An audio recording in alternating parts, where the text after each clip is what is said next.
আর মুগের ডাল একসাথে সেদ্ধ করেছি, আর এইটা দিয়ে ছুবো ক্যাপসিকাম, ধনে পাতা আর সবুজ টমেটো। আর এই দেখো শুকনো লঙ্কা দিয়ে দিলাম, আর একটু কালো জিরে দিয়ে দিলাম ফোড়ন। ক্যাপসিকাম, কাঁচা লঙ্কা সব ছেড়ে দিলাম।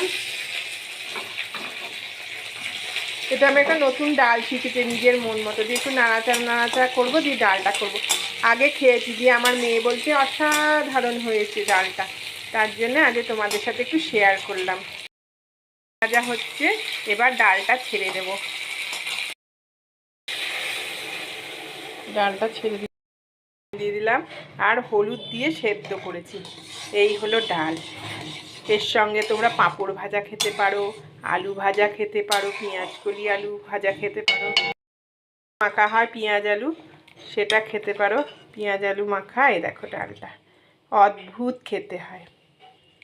শীতের দুপুরে এরকম ডাল আর গরম গরম ভাত আর আলু সেদ্ধ, আর একটা পাশে ডিম সেদ্ধ বা মাছ ভাজা। আমার মতো যারা মাছ প্রেমী মানুষ তারা মাছ ভাজা দিয়ে খেয়ে নেবে।